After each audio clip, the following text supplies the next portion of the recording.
దేవుని యొక్క మహా ఉన్నతమైన కృపలో వర్ధిల్లుతున్న మీ అందరికీ కూడా ప్రభువైన యేసుక్రీస్తు వారి యొక్క ఉన్నతమైన ప్రశస్తమైన అతి శ్రేష్టమైనటువంటి శుభనామంలో మీ అందరికీ కూడా వందనాలు తెలియపరుస్తూ ఉన్నా. ఈ రోజున మీ అందరి ముందుకు కూడా ప్రత్యేకమైనటువంటి సందేశాన్ని, ప్రత్యేకమైనటువంటి ఓ విషయాన్ని మీ అందరి ముందు కూడా తీసుకురావాలని ఆశపడతా ఉన్నాండి. ఎంతో కాలం నుండి, ఎన్నో సంవత్సరాల నుంచి, ఎన్నో దశాబ్దాల నుండి క్రైస్తవులు ఎదుర్కొనేటువంటిది ఒక ఏకైక బాధ, ఏకైక సమస్య, ఎదురయ్యేటువంటి ఏకైక శ్రమ ఏదన్నా ఉందంటే, మీరు నమ్ముకున్నటువంటి, మీరు ఆరాధిస్తున్నటువంటి యేసుకి ఆధారాలు ఉన్నాయా? యేసుక్రీస్తు ప్రభు అనేటువంటి వ్యక్తికి అసలు చరిత్రలో ఏమైనా గుర్తులు ఉన్నాయా? కనీసం ఆయనకి సంబంధించిన ఏ ఆనవాళ్ళు కూడా లేవే. ఒక మనిషి పుట్టాడని, ఆ మనిషి బ్రతికాడని, బ్రతికినటువంటి వ్యక్తి మళ్ళీ తిరిగి మానవుల యొక్క పాపాల నిమిత్తమై చనిపోయాడని, చనిపోయిన వ్యక్తే మళ్ళీ తిరిగి లేచాడని ఏ ఆధారం లేకుండా, ఏ సాక్ష్యము లేకుండా, ఏ విధమైన కనీస ఆనవాళ్ళు కూడా లేకుండా ఆయన దేవుడు, ఆయన నమ్మకపోతే నిత్య నరకమే అని అనడంలో మీ యొక్క ఉద్దేశం ఏంటండి అని చెప్పి, అసలు మీరు మనిషిలా లేకపోతే పిచ్చివాళ్ళ, ఆధారాలు లేనటువంటి వ్యక్తిని దేవుడిగా మీరు అలాగ ఆరాధిస్తారే అని చెప్పి చాలామంది మతోన్మాదులు, క్రైస్తవ్య వ్యతిరేకులు బైబిల్ మీద నిరంతరము కూడా బురద చల్లడానికి ప్రయత్నిస్తూ వాళ్ళ పబ్బాన్ని గడుపుకుంటూ, ఇంకా వాళ్ళ బ్రతికేదే బైబిల్ దూషించడానికి అన్నట్టుగా బ్రతికేటువంటి వ్యక్తుల నుంచి కూడా క్రైస్తవ్యం చాలాసార్లు ఇలాంటి ప్రశ్నలు ఎదుర్కొందండి.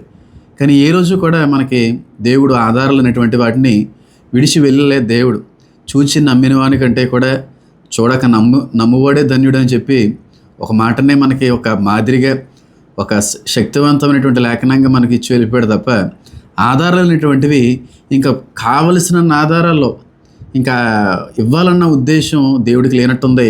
కానీ ఆధారాలు కొన్ని అయితే ఉన్నాయి. ఆయన బెత్లెహేంలో పుట్టారని, ఆయన సమాధి చేయబడినటువంటి స్థలం కావచ్చు, ఆయన పెరిగినటువంటి గలిలయ ప్రాంతం కావచ్చు, నజరేతు ప్రాంతం కావచ్చు, ఆయన పరిచయం చేసినటువంటి స్థానాలు కావచ్చు, ఇలాంటి ఆయనతో పాటు తిరిగినటువంటి అపోస్తుల యొక్క సమాధులు కావచ్చు, వాళ్ళ యొక్క ఆధారాలు కావచ్చు, ఇవన్నీ బయటపడుతున్నప్పటికీ కూడా మతోన్మాదులు మాత్రం ఊరుకోవట్లేదు.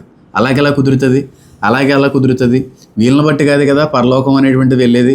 యేసు అనేటువంటి వాడు పుట్టాడని అన్నారంటే ఖచ్చితంగా ఆయన పుట్టినప్పుడు, ఆయన బ్రతికినప్పుడు మిగిలిచిన ఏదో ఒక ఆధారం ఉండాలి కదా. ఆధారం లేకుండా ఏది కూడా ఉండదు కదా అని చెప్పి చాలామంది అంటూ ఉంటారు.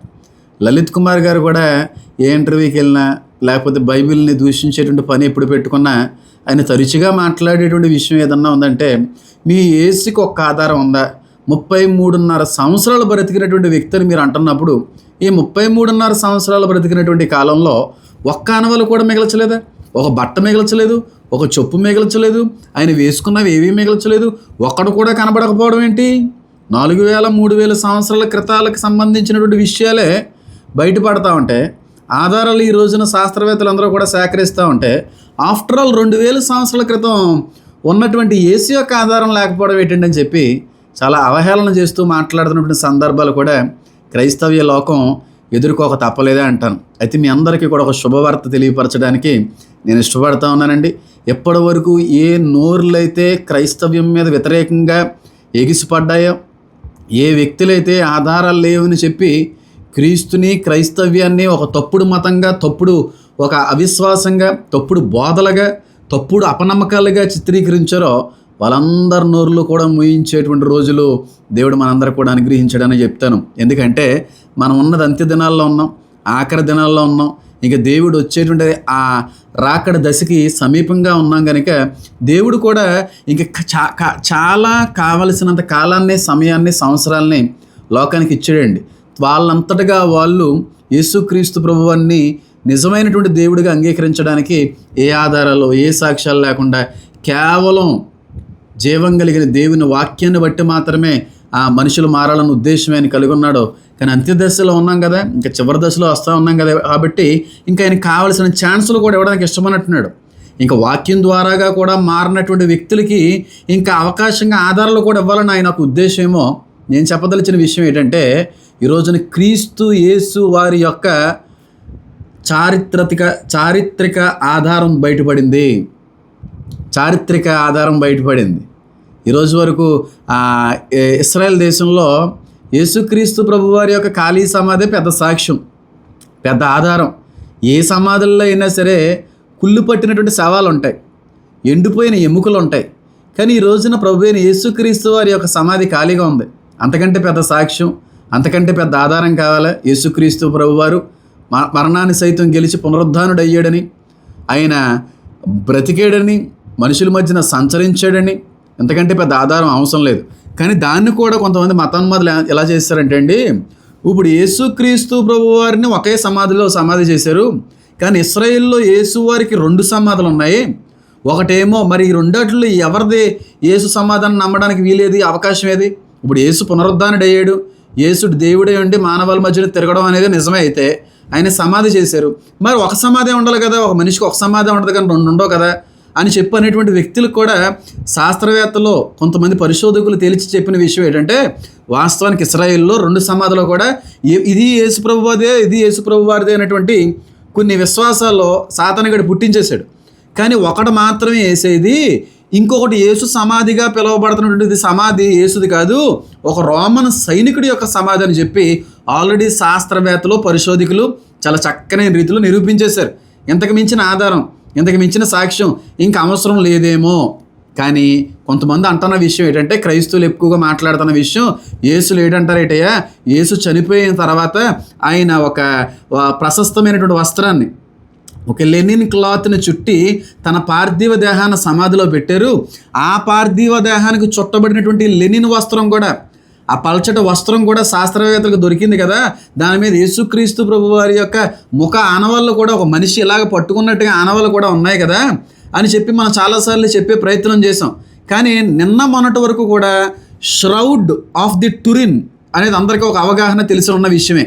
ష్రౌడ్ ఆఫ్ ది టురిన్ అంటే 14 అడుగులు పొడుగున్నటువంటి ఒక లెనిన్ క్లాత్, అది ఒక 4 అడుగులు వెడల్పు ఉన్నటువంటి క్లాత్. అది ఆ క్లాత్ 13-14 దశాబ్దాల్లో బయటపడిందని, ఆ కాలానికి సంబంధించిందని.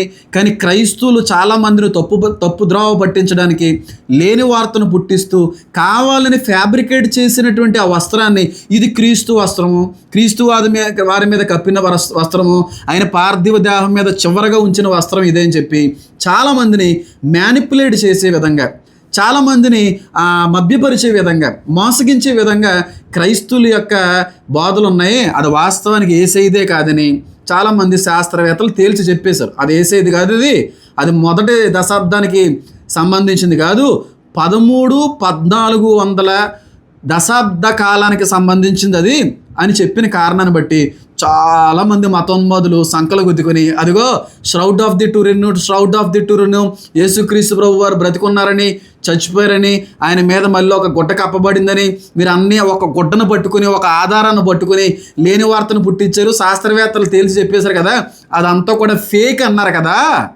అని చెప్పి ష్రౌడ్ ఆఫ్ ది టురిన్ గురించి ఎప్పుడు మాట్లాడుతున్నా ఫేక్ ఫేక్ ఫేక్ అని అనేటువంటి కొంతమంది బుద్ధిహీనులకి దేవుడు బుద్ధి చెప్పేటువంటి ఆధారం బయటపెట్టాడు.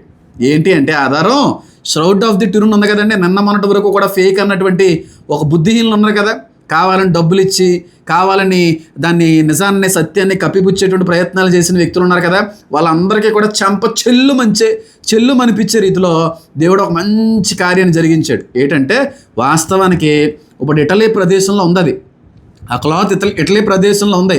దాన్ని నిజంగానే దానికన్నా మనం జాగ్రత్తగా ఎక్స్రేల్లో పరిశీలన చేస్తే ఒక మనిషి ఇలా చేతులు పెట్టుకున్నట్టుగా, రక్తసిక్తమైనటువంటి ఒక వ్యక్తి ఆ శవం మీద, బాడీ మీద కప్పినట్టుగా ఎక్స్రేని బట్టి తెలిసింది. కానీ అది కావాలని సృష్టించారని చెప్పి కొంతమంది ఆ తప్పుడు బాధికులు తేల్చేశారు. మనం కూడా వాళ్ళతో వాదించే ప్రయత్నం చేయలేదు, వదిలేసాం. అయితే ఈ 2024 సంవత్సరం ఆగస్ట్ నెలలో టెక్నాలజీ పెరిగింది కదా, శాస్త్రవేత్తలు కూడా రోజు రోజుకి కూడా అభివృద్ధి పొందుతూ ఉన్నారు కదా, ఆర్టిఫిషియల్ ఇంటెలిజెన్స్ అనేటువంటిది వచ్చింది కదా.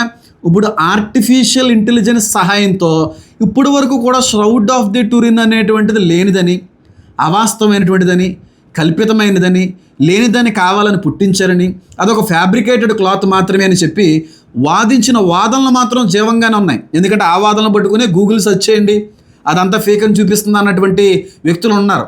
అలాంటి వ్యక్తులకి సమాధానం ఇచ్చింది ఆర్టిఫిషియల్ ఇంటెలిజెన్స్. ఆర్టిఫిషియల్ ఇంటెలిజెన్స్ చాలా యాక్యురేట్గా చెప్తా ఉంది. శాస్త్రవేత్తలు సైతం చేయలేనటువంటి ఎన్నో పరిశోధనలో, వెలికి తీయలేనటువంటి ఎన్నో విషయాల్ని వెలికి తీసేటువంటి ప్రయత్నాల్లో ఆర్టిఫిషియల్ ఇంటెలిజెన్స్ చేస్తూ ఉంది. నిన్న 2024 ఆగస్టు నెలలో అదే క్లాత్ మీద ఏదైతే యేసుక్రీస్తు ప్రభు వారి యొక్క పార్థివ దేహం మీద కప్పబడిందని చెప్పి మనం నమ్ముతున్నామో, ఏ బుద్ధిహీనులైతే నమ్మట్లేదో వాళ్ళందరి గోబలో కూడా పగలగొట్టే రీతిలో ఆర్టిఫిషియల్ ఇంటెలిజెన్స్ పనిచేసింది. అది బాగా పరిశోధన చేసి, బాగా దాన్ని స్కాన్ చేసి, క్లియర్గా వాళ్ళు ఇచ్చిన స్టేట్మెంట్ ఏంటంటే, ఇది ఖచ్చితంగా ఈ క్లాతు మొదటి దశాబ్ద కాలానికి సంబంధించింది, 1st సెంచరీకి సంబంధించింది. ఈ ముఖం ఆనవాళ్ళు లేదంటే ఆ ముద్రలో ఎవరో కావాలని చెప్పి పెట్టే ప్రయత్నం చేశారని చెప్పి ఇప్పటివరకు చెప్పిన వార్తలో అబద్ధము. నిజానికి మనిషి మీద కప్పబడినటువంటి నిజమైన వస్త్రం అది నిజానికి ఒక మనిషి యొక్క ఆకారమే. ఆ ఫేస్ కూడా 100% కూడా ఒక మనిషి యొక్క ముఖ కవలికలు కనబడుతున్నాయి. అది కావాలని చేసింది కాదు. వాస్తవానికి సత్యమైనదే ఆ వస్త్రం అంతా కూడా అని చెప్పి ఆర్టిఫిషియల్ ఇంటెలిజెన్స్ తేల్చి చెప్పేసి, ఒకవేళ ఇప్పుడు ఆ వస్త్రం మీద ఉన్నటువంటి ఆనవాళ్ళను బట్టి ఒక వ్యక్తిని కానీ ఆర్టిఫిషియల్ ఇంటెలిజెన్స్ని బట్టిని కానీ క్యాలిక్యులేట్ చేసి ఆ వ్యక్తి ఎలా ఉంటాడో చూపించే ప్రయత్నం చేస్తే ఎలా ఉంటుందని కూడా ఒక చక్కని రీతిలో ముఖాన్ని కూడా చూపించే ప్రయత్నం చేశారు. ఇప్పుడు మాట్లాడగలరండి మతోన్మాదులారా, క్రైస్తవ వ్యతిరేకులారా, యేసుక్రీస్తు ప్రభు వారికి ఆధారాలు అన్నటువంటి బుద్ధిహీనులారా, ఇస్రాయేల్లో యేసుకు 2 సమాధులు ఉన్నాయన్నారు కదా, అందులో ఒక సమాధి రోమన్ సైన్యాధికారిదని చెప్పి తేల్చేశారు. ఒక సమాధి మాత్రమే ఖాళీగా ఉంది, అది యేసయ్యదని చెప్పడం నమ్మడానికి ఆధారం ఉంది. మరి ఇంకొక ఆధారం ఉంది, బట్ట ఉంది. ఆ బట్ట మాత్రం 13-14 దశాబ్దాల కాలానికి సంబంధించిన వాదించారు. ఇప్పుడు ఆర్టిఫిషియల్ ఇంటెలిజెన్స్ ఇంకా దాని దగ్గర దాసేదేమీ లేదు, మొత్తం అన్నీ బయటికి తీసేస్తూ ఉంది. కాబట్టి ఇది మొదటి శతాబ్ద కాలానికి దశాబ్దానికి సంబంధించింది.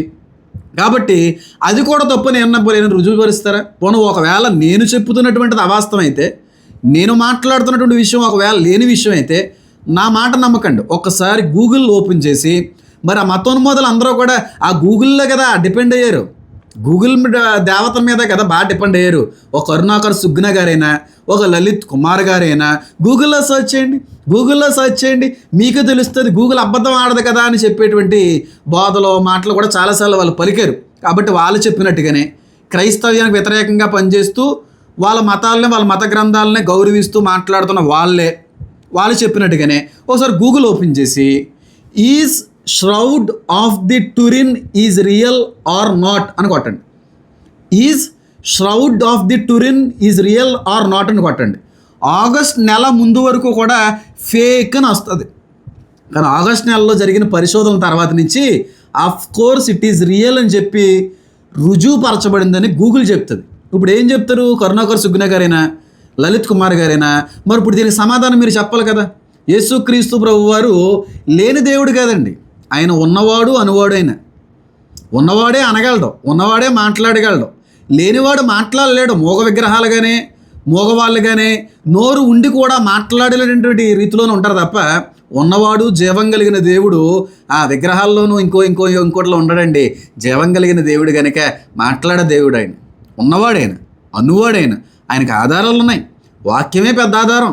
ఏ మత గ్రంథం తెలియపరుస్తూ ఉందండి? ఆది నుంచి కూడా ఈరోజు యేసుక్రీస్తు ప్రభు వారి యొక్క జనన మరణ పునరుద్ధాల వరకు కూడా చాలా స్పష్టంగా వంశవళితో పాటుగా, రాజుల కాలంతో పాటుగా అన్నిటినీ కూడా చాలా స్పష్టమైన రీతిలో భద్రపరిచినటువంటి సమకూర్చిన ఏకైక గ్రంథం ఏదైనా ఉందంటే బైబిల్ గ్రంథమే.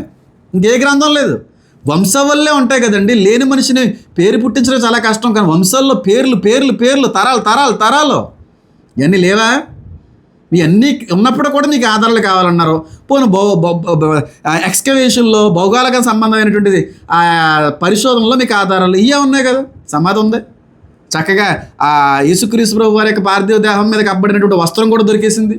ఆర్టిఫిషియల్ ఇంటెలిజెన్సే తేల్చి చెప్పేసింది. మొదటి దశాబ్దానికి సంబంధించింది, సెంచరీకి సంబంధించింది. దాన్ని ఎవరు కూడా దాయలేరు. ఒక మనిషి మీద నిజంగానే కప్పబడింది. ఆ వ్యక్తి ఖచ్చితంగా రక్తసిక్తమై కారుతున్నటువంటి వ్యక్తి అయిన, కుడి జబ్బలో నుంచి ఎక్కువ దెబ్బ తగిలింది కుడి ఆర్మ్కి. ఆ కుడి ఆర్మ్లోంచి ఎక్కువ బ్లడ్ స్ప్లిట్ అయ్యింది. అలాగే రిప్స్లో కూడా ఎక్కువ బ్లడ్ ఓవర్ఫ్లో అయింది అని చెప్పి శాస్త్రవేత్తలు తేల్చి చెప్పారండి. బైబిల్లో తేల్చి చెప్పారు. ఆయన పొడిచి చూశారంట బతుకున్నాడో లేదని చెప్పి. ఆ ప్రాంతం నుంచి బయటకు వచ్చినటువంటి రక్తం ఆకుండా క్లాత్ చుట్టిన తర్వాత కూడా బయటకు వచ్చింది. అది ఆ ఆనవాళ్ళు ఇప్పటికీ కూడా ఉన్నాయని చెప్పి, అది ఖచ్చితంగా ఓవర్ బ్లీడ్ అయ్యాడు ఈ వ్యక్తి అని చెప్పి, ఈ ప్రాంతం నుంచి ఓవర్ బ్లీడ్ అయ్యాడని అవన్నీ ఆర్టిఫిషియల్ ఇంటెలిజెన్స్ తేలి చెప్పేసింది కదా.